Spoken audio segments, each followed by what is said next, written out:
Hey, so all welcome back to my YouTube channel. Today we are going to discuss about the tongue. So now let's begin with the muscles of tongue. Basically we have two muscles of tongue. It can either be intrinsic group of muscles or it can either be extrinsic group of muscles. Okay. So firstly let's begin with extrinsic group of muscles. The diagram on your this side, on your right side, shows the extrinsic group of muscles. These all are extrinsic group of muscles. So named genioglossus, hyoglossus, styloglossus, and one more is the palatoglossus are the extrinsic group of muscles. I will write down the group of muscles for you.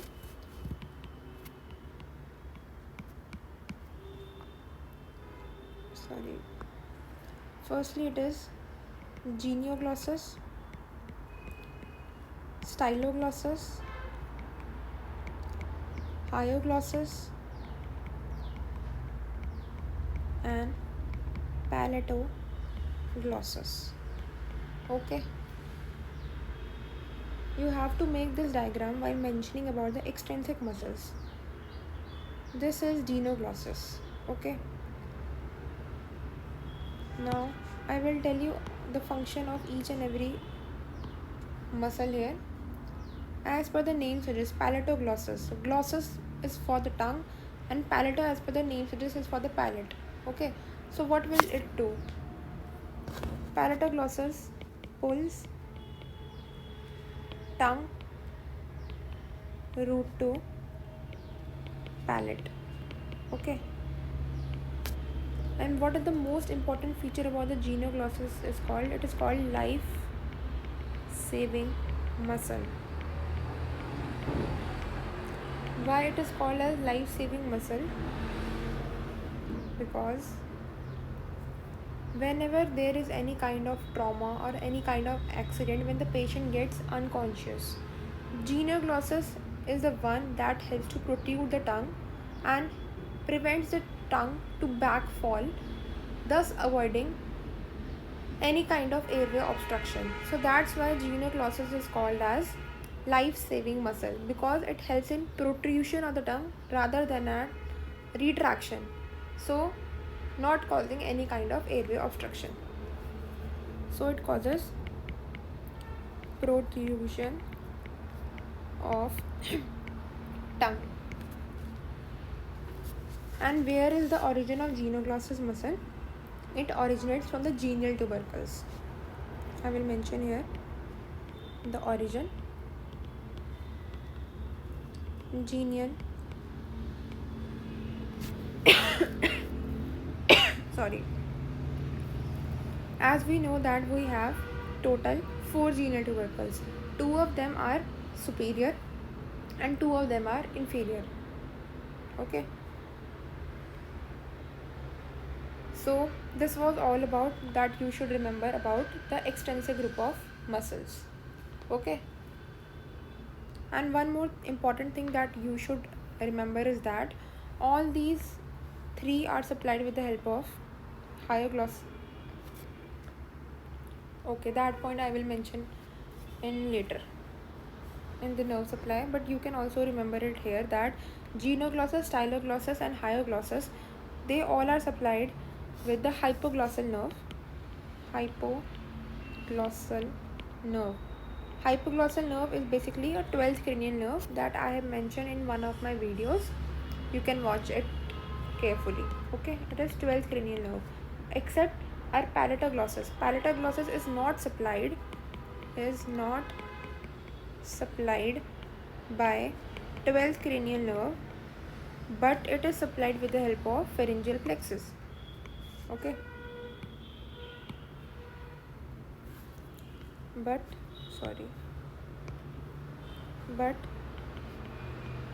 supplied by pharyngeal plexus. You should remember that out of the 4 extrinsic muscles, 3 of them are supplied. Genioglossus, hyoglossus, and styloglossus are supplied by hypoglossal nerve, that is the 12th cranial nerve, while the palatoglossus is not supplied by it, it is supplied with the help of pharyngeal plexus. This was all about the extrinsic group of muscles. Now there is one more diagram attached that are for the intrinsic group of muscles. Okay, these is for the intrinsic group of muscles. Okay, now what are the different types of intrinsic group of muscles? First of all, it is a superior longitudinal muscle. Okay, then it is an inferior longitudinal muscle, then it is a transverse muscle, and then it is a vertical muscle or verticalis muscle. Okay, what are the different functions? I will write down all the intrinsic group of muscles once again here. Intrinsic group of muscles, first, second, third and fourth.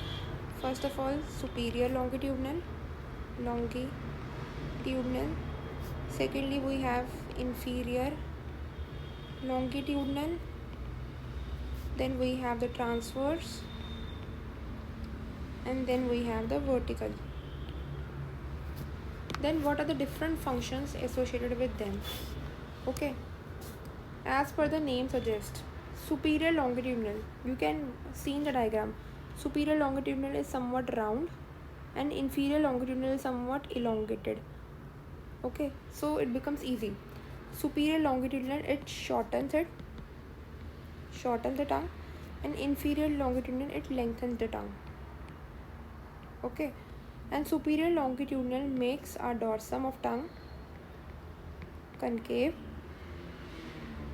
and the inferior longitudinal makes the dorsum of tongue convex.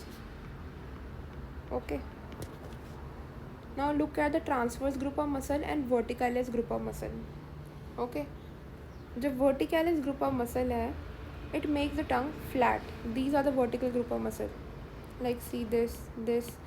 The vertical group of muscles makes our tongue broad.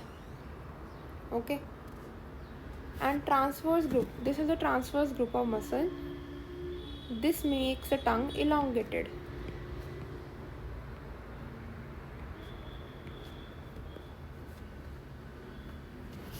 So by remembering the diagram, you can remember all the functions of the intrinsic group of muscles. First of all is the superior longitudinal group of muscle. I will change the color of the pencil so that you can recollect each and every point. This is the superior longitudinal group of muscle. It is rounded here, so it shortens the tongue. Okay, while look at the inferior longitudinal group of muscle, they are long, so they lengthens the tongue. Okay, superior longitudinal makes the dorsum of it concave, and inferior longitudinal makes the dorsum of the tongue convex. Okay, and the vertical group of muscle, these are the vertical group of muscle. Okay, these make the tongue broad, while the transverse group of muscle make the tongue elongated. Okay, so these were the basic points about the extrinsic and the intrinsic group of tongue muscles. Now we have to begin about, now I will tell you something basic about it. Okay, suppose this is our tongue. Don't go to my diagram. Okay, this is our anterior 2/3, this is our posterior 1/3, and this is our posterior most part. Okay, so basically this question always comes to our mind, from where the tongue arises. First and second part is from the first and second arch, posterior 1/3 is from the third arch, and the posterior part is from the fourth arch. Okay, and whenever you want to know about its supply, it is basically 7th cranial nerve, 9th cranial nerve, and 10th cranial nerve. Okay, and at the anterior 2/3, that is the chorda tympani for taste sensation.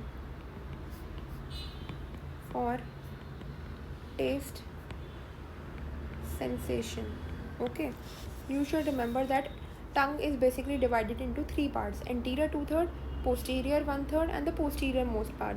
Anterior 2/3 involves involving from the first and second arch. Posterior 1/3 basically are involved from the third arch, and the posterior most part of the tongue is involved from fourth arch. What are the different nerves involved in different parts? Anterior 2/3 is from the seventh, posterior 1/3 is from the ninth, and the posterior part is from the 10th cranial nerve. You should remember very easily 7, 9 and 10. Okay. Then, as all of us remember, what are the different sensations perceived by the tongue? It can either be salt, sweet, bitter. Okay, you all remember that. You can also mention this in whenever the question on tongue comes by drawing a diagram. Okay, so next we are going to start about with blood supply. Sorry for this disturbance.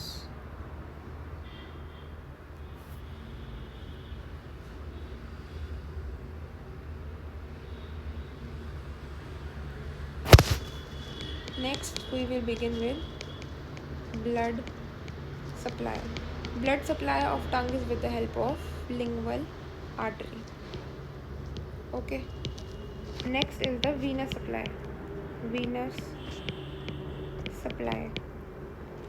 Venous supply of it is with the help of deep lingual vein that drains into the internal jugular vein. Okay. Then there is lymphatic drainage. Lymphatic drainage. Lymphatic drainage again we will study by drawing the diagram of tongue.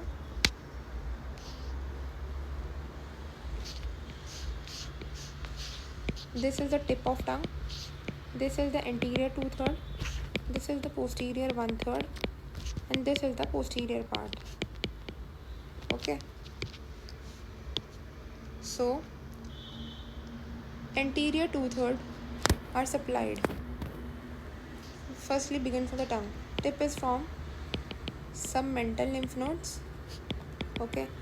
Anterior 2/3 is with the help of submandibular lymph nodes. And the posterior third and the posterior part is from upper deep cervical lymph nodes. Where is tip from? Tip is from the submental lymph nodes. Anterior 2/3 is from the submandibular lymph nodes, and the posterior 1/3 and the posterior part is from the upper deep cervical lymph nodes. So basically what happens, all of these they drain into jugulo-omohyoid nodes. All of them drain where? They drain into the jugulo-omohyoid nodes. Okay, it is known as lymph node of the tongue. Jugulo-omohyoid is the lymph node of tongue. You should remember the jugulo-omohyoid nodes. Okay. Blood supply is with the help of lymphatic artery. Venous supply is with the help of deep lingual vein, and lymphatic drainage is different in the different regions of tongue. At the tip, it is with the help of submental. At the anterior 2/3 with the help of submandibular, and the posterior 1/3 and the posterior part is with the help of upper deep cervical lymph node. Basically, all of the submental, submandibular, and upper deep cervical they drain into a common lymph node that is called as jugulo-omohyoid node. Okay. Then what is the nerve supply? Nerve supply. Nerve supply is again divided into two: sensory nerve supply and motor nerve supply. Nerve supply is again divided into the two, that is sensory as well as the motor. Okay. Firstly, we will begin with motor. It is very simple. Just like when we were discussing about the extensive group of fiber, I have told you that genoglossus, styloglossus and hyoglossus all are supplied with the help of 12th cranial nerve that is called the hypoglossal nerve. Okay, hypoglossal nerve. All are supplied by hypoglossal nerve. Exception is palatoglossus, PALA, I think I have spelling is wrong. Wait. Palatoglossus not supplied by hypoglossus. Palatoglossus is supplied by pharyngeal plexus. Is supplied by pharyngeal plexus. This thing that all of you should remember. Okay. Now the most importantly is our sensory nerve supply. Sensory nerve supply we have also divided into different parts like the anterior 2/3, posterior 1/3 and the posterior most part. Now this is very important. You all should learn it by heart. This is the anterior 2/3, this is the posterior 1/3 and this is the posterior part.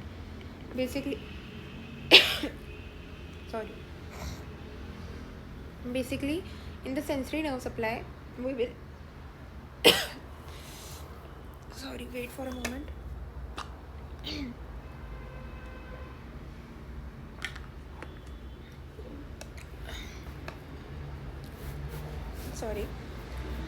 Now let's get started again.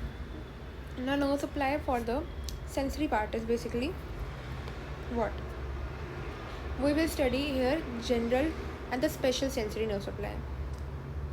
What is the difference between the general as well as sensory?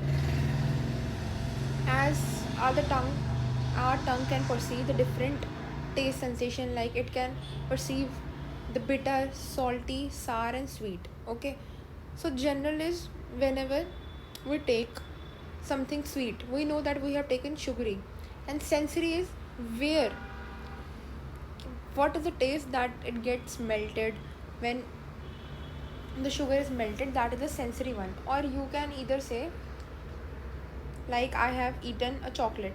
Okay, I know that I have eaten a chocolate, that is the general one, but what my tongue feels after it is melted, that is the sweetness, that is the sensory. Okay, so first of all, anterior 2/3 involves general as well as sensory. General is by the help of lingual nerve and sensory is with the help of cauda tympani, that I have mentioned in earlier diagram also. Okay, this was about the anterior 2/3. General is with the help of lingual nerve and the sensory is with the help of cauda tympani. Now about the posterior 1/3. Posterior 1/3, both general and sensory is with the help of single nerve, that is the 9th cranial nerve, that is the glossopharyngeal nerve, that I have mentioned, that is 7, 9 and 10. Okay, while in the case of posterior 1/3 we have both general and sensory with the help of internal laryngeal nerve. Okay,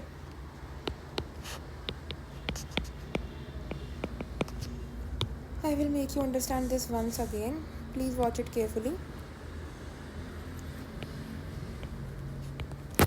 Anterior 2/3 general sensation is with the help of lingual nerve and sensory is with the help of cauda tympani, that involves the 7th cranial nerve.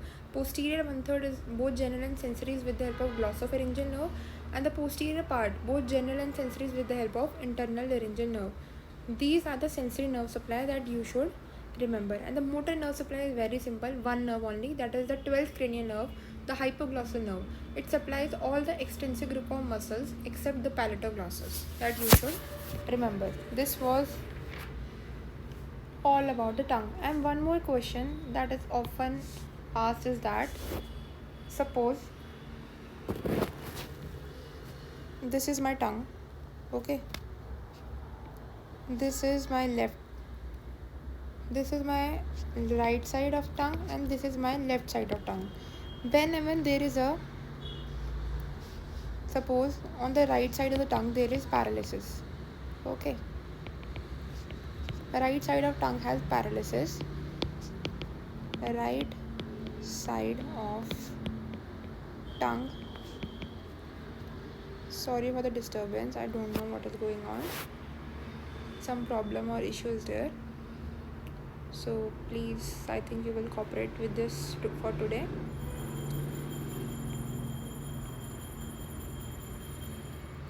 Right side of tongue has paralysis. Okay. Then hypoglossus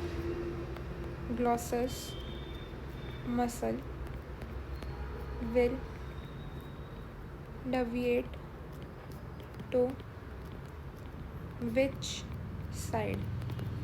Always remember, whenever there is paralysis involving the hypoglossal muscle, it will always deviate to the side of paralysis. So for here the answer is, it will also deviate to the right side where the paralysis is already present.